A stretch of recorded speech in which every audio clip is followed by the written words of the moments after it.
Nous nous retrouvons aujourd'hui pour un match d'anthologie. D'un côté, Gartin 59-1 aka le GOAT des échecs, et de l'autre côté, celui qui lui a tout appris, son père, le père du GOAT, celui qui l'a traumatisé avec les mathématiques quand il était petit, en l'engueulant et en lui disant mais non, 2 plus 2 ça fait pas 5, ça fait 4, celui qui l'a également traumatisé, qui lui a fait comprendre qu'il ne fallait pas passer après lui aux toilettes, et directement la partie qui commence, et qui commence avec E4, le père de Gartin 59, et oui, c'est moi d'ailleurs qui commente et je parle de moi à la 3e personne, qui commence avec E4, et la sicilienne qui a envoyé cavalier F3 D6, ils en ont fait plein des parties, ils en ont fait une multitude, et je peux vous dire que lorsque j'étais enfant, je me suis fait massacrer plus d'une fois par celui qui aujourd'hui porte une casquette et porte des lunettes, car il doit rester incognito, et directement la défense Najdorf, la sicilienne Najdorf plus précisément, qui est sortie avec A6 et fou E3, qui est choisi par le magnifique lunetteux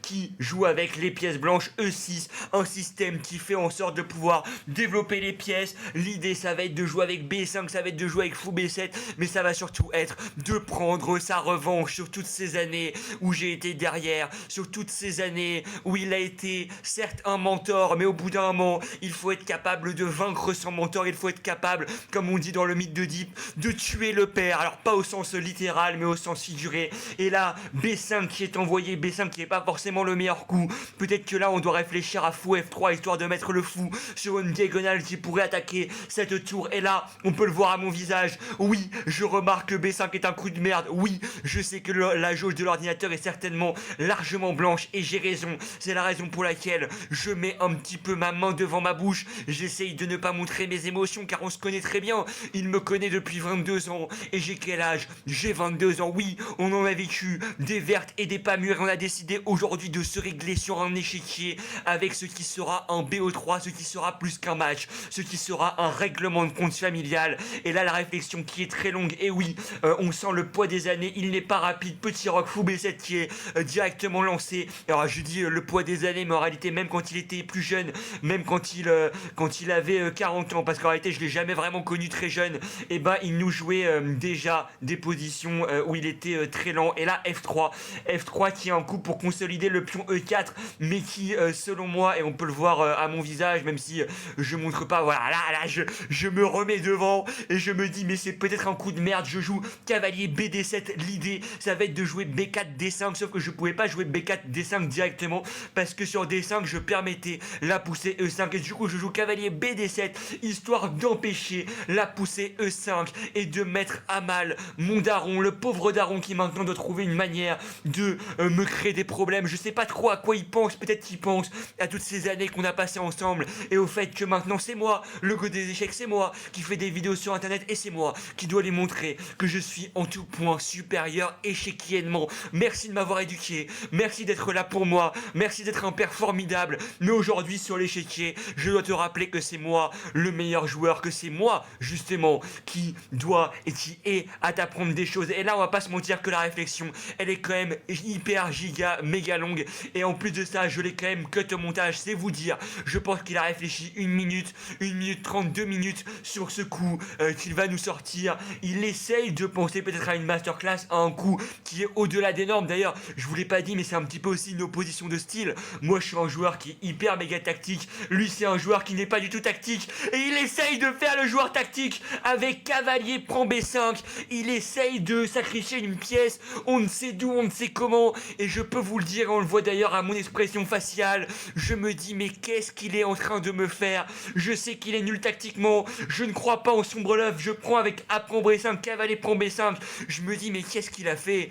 Mais oui, on le voit sur mon visage, il a juste pété en plomb, il a juste donné un cavalier en or, il a juste essayé d'être le joueur qu'il n'est pas. Tu es un joueur positionnel, papa, n'essaye pas de sacrifier des pièces, je joue des 5, le pion en D6 qui était attaqué, bah j'ai qu'à bouger mon pion, le pousser d'une case, il n'y avait pas de menace, cavalier prend B5, ça peut être une idée quand la dame est en C7, quand il peut créer des problèmes directement, mais là il n'y a aucun problème qui est créé, c'est juste un coup de merde, E5 qui est poussé, et là je pense, bah oui, il y a juste cavalier prend E5, la position qui est juste complètement perdante dans cette première partie de ce BO3, et oui, le joueur français, le daron qui est complètement fini. Il est pas assez long, bah, j'en fais une autre.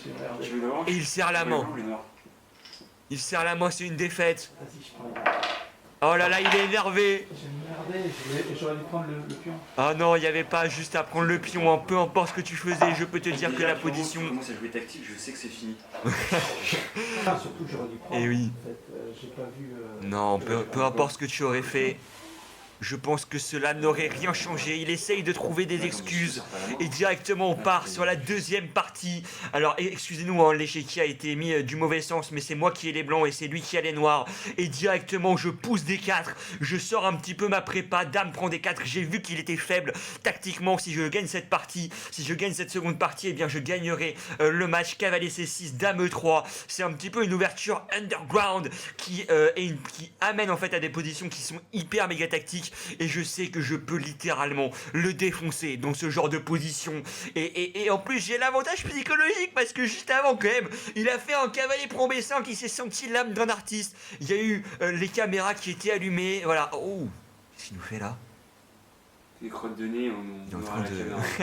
Et oui, il est en train d'enlever ses crottes de nez. Ça a été vu, la caméra qui est on a vu le gros léchage de crottes de nez, fou des deux.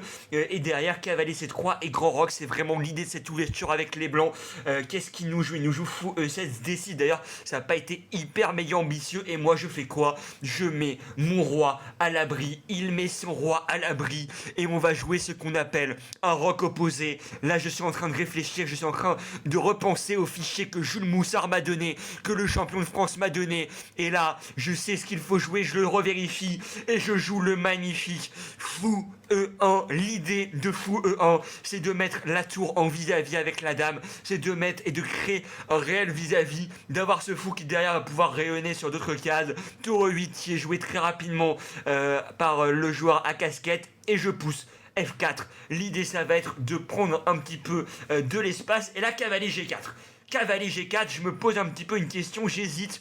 Est-ce que je joue dame F3? Est-ce que je joue dame G3? Je prends ma dame et on sait pas vraiment où je vais la mettre, on sait pas vraiment. Je me dis dame G3, c'est thématique dans ces genres de positions, mais dame F3, voilà, je le joue parce que je me dis ok, il faut directement que je puisse jouer avec H3, avec G4, attaquer ce cavalier et prendre de l'espace. Même si dame G3 c'est très thématique, je pense que dans cette position précise, ce n'est pas le meilleur coup, ce n'est pas un coup qui s'apparente à la position. Dame F3, j'ai pas vraiment de problème, il peut essayer de jouer cavalier F6, fou G4, mais dès lors qu'il joue cavalier F6, je joue H3, je joue G4, et je vais aller le chercher. Il me joue quoi là? Il me joue fou F6, et là fou F6, bah oui j'avais calculé.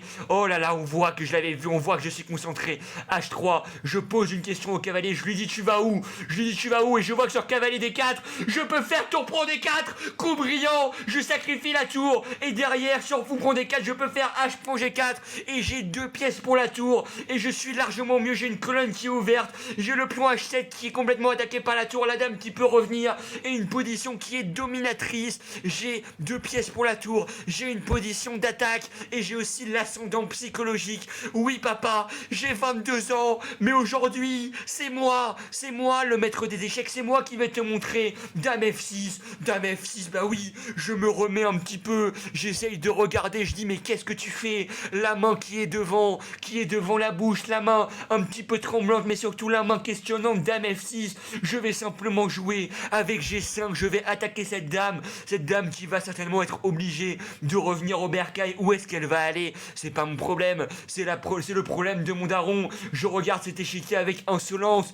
je me mets un petit peu devant, je me gratte sur le côté, le langage corporel qui, pardonnez-moi, est le langage corporel de la domination. Dame E6 qui est joué, je me replace, j'essaye de me remettre, j'essaye d'avoir un petit peu l'échiquier en 3D comme sur chess.com, je sens qu'il y a quelque chose dans cette position, je me dis ok, elle est complètement dominatrice, comment est-ce que je peux aller au bout? Parce que ce genre de position, on sait qu'on est mieux, on sait qu'on est gagnant, mais ça peut très vite, j'allais dire, se retourner en quelques coups, n'abusons pas non plus, et je décide de jouer dame H5, de menacer dame prend H7, d'attaquer le pion en H7 avec la batterie, avec la tour et avec la dame. Alors attention, une batterie, on n'est pas en train de parler d'un groupe de musique, c'est pas les Beatles, non, une batterie avec une dame et une tour, ça veut dire que les deux sont en train d'attaquer, et c'est vraiment une force qui est en train de se préparer sur le pion. Oh, qu'est-ce qui est joué là? Ah oui, on le voit sur mon regard. Oh là là là là. Ici, là. Oh là là, le regard moqueur. Ah oui, putain.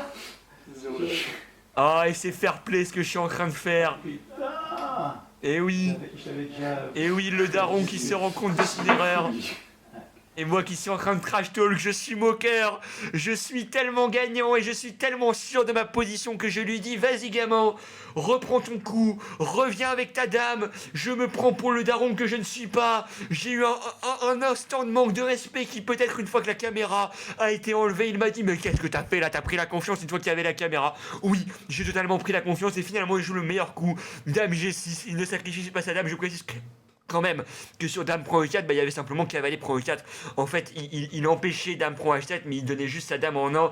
Et du coup, Dame G6, je décide de prendre en G6. Et là, quand même, se pose la question: est-ce qu'on prend du pion F? Est-ce qu'on prend du pion H? On sait pas vraiment de quel pion on doit prendre. C'est une question qui peut se poser parce que si on prend du pion H, on donne la colonne ouverte. Et si on prend du pion F, à contrario, eh bien, on donne cette case pour le fou en C4 qui permettrait de faire fou C4 échec, qui permettrait déjà de 1 de sortir le fou qui est pas sorti, de gagner un temps en faisant échec et derrière de pouvoir sortir ses pièces.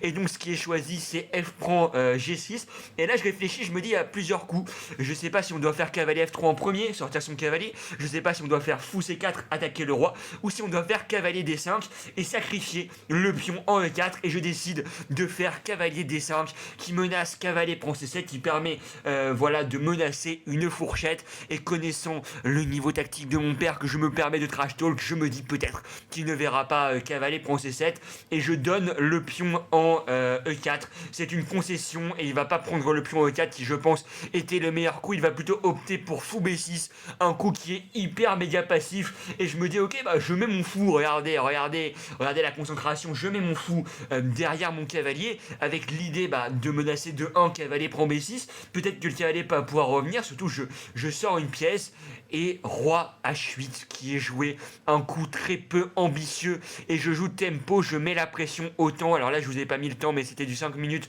plus 5 secondes par coup. En réalité le temps c'était pas forcément ce qu'il y avait de plus important, même si on dit parfois que le temps c'est de l'argent. Je mets mon fou en vis-à-vis avec le roi qu'on peut voir là en H8 et C6. Il essaye de poser une question avec le cavalier et là je suis en train de me poser une question. Je me dis c'est pas possible. Il y a un réseau de maths. Parce que il y a une tour qui peut taper sur H7. La première chose que je calcule, c'est je me dis ok, je peux avec mon fou aller sacrifier sur le pion G7. Il reprend du roi. Derrière je mets mon cavalier en F6 juste à côté du roi et je menace tour prend H7 et j'essaye, je sacrifie une pièce pour créer des vraies menaces. Sauf que sur fou prend G7, roi prend G7, essayez de calculer avec moi, même si vous êtes 500 hello, même si vous êtes 800 hello, je me dis sur fou prend G7, roi prend G7, cavalier F6, et il y aurait simplement tour H8. Je me dis mais putain, ça ne marche pas. Et donc là, je me dis, il y a une tactique, mais moi j'ai pas l'ordinateur, je sais pas à quel point c'est gagnant. Il y a une tactique, il faut être capable de la trouver et je vous laisse mettre pause ou je vous laisse réfléchir avec moi. Est-ce qu'il y a une tactique qui gagne dans cette position avec les blancs? Je prends évidemment mon cavalier et je joue cavalier F6, un coup qui menace tour prend H7 échec et mat, un coup qui semble hyper méga fort. L'idée, oh là là, regardez-moi ce regard face caméra, je sens et je crois surtout que c'est gagnant. Et là il me fait G prend F6 et oui, il y a fou prend F6, la partie qui est gagnée, le BO qui est gagné, le daron qui a perdu. Je suis le dos des échecs. J'espère que cette vidéo vous a plu. N'hésitez pas à vous abonner, n'hésitez pas à liker. Je vous dis à la prochaine, je vous fais des gros bisous. Ciao, ciao.